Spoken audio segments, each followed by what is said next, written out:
let's actually take time to make things.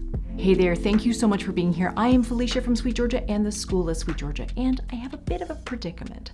I love making things, whether it's weaving, spinning, knitting, or whatever.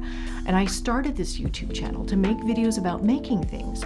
And ironically, the more videos that I make, the less crafting I actually get done. I do love making the videos, but right now it's left me with very little time to do all of the other things that I need and want to actually make. Now here is where you come in. I would love for you to be my accountability partner. So for the next couple of weeks, I'm going to host an experiment. I'm going to host a quiet, hopefully relaxed live stream of me actually making things here on YouTube. And so that might include me sitting at the loom, doing a bit of weaving, or maybe dressing the loom.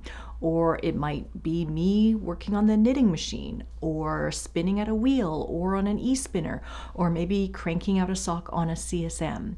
But in any case, I'm interested in showing the making process in real time. When I film and edit a video of me making something, it's succinct, it's clear, but I think it can also send the wrong message that making things is quick and easy. But in fact, the fiber arts and spinning and weaving and knitting and dyeing, they all involve a lot of processes which might be slow and might take time. And there's nothing wrong with that. And I think that there's value in seeing some of that.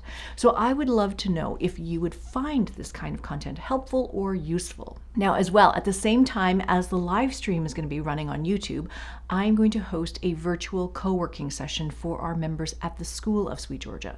So the way that works is that members will be able to join me in a Zoom room at the top of the hour and share very quickly what your goals are for the hour. And then we're going to mute ourselves and then go ahead and concentrate on what we're doing for 50 minutes. And then finally, everybody will unmute themselves, and then we can share what we managed to do for that session.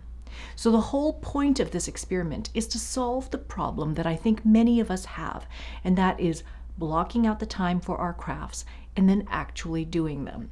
So I was exploring this idea on the weekend because my husband took the kids to the pool for a couple of hours, and then I went to the attic to work on my Studley sweater on the knitting machine.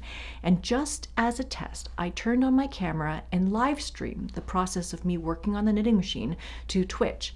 And I had a few people randomly pop in and ask me questions about the machine, and I was really happy to chat while I continued to work. This situation where I was live streaming my knitting machine actually allowed me to get more done. I felt compelled to continue, and I managed to seam the two sides of my sweater, and then I ended up knitting half a sleeve. And if I had not been in a virtual space with other people, I probably would have cut out early and gone to make a snack or something. So I found that this process really helped me get more done, and I hope that it might help you too. So if you are interested in joining me for an actual crafty live stream on YouTube, please come back later today, just after 1 p.m. Pacific Standard Time, to see what I'm working on. And if you're a member of the school and you want to join me in the virtual co-working or co-crafting session, please visit the events calendar on theschoolofsweetgeorgia.com to get the link to join the Zoom call. And so that is it for this video. I really want to solve the challenge of finding time and taking time to make things. I hope that you will bring your project, bring your favorite drink, and just hang out with me while I work on projects in the SweetGeorgia studio or at my home in my craft spaces. So we're going to meet back here around 1 p.m. Pacific Standard Time today here on YouTube, and I hope to see you here.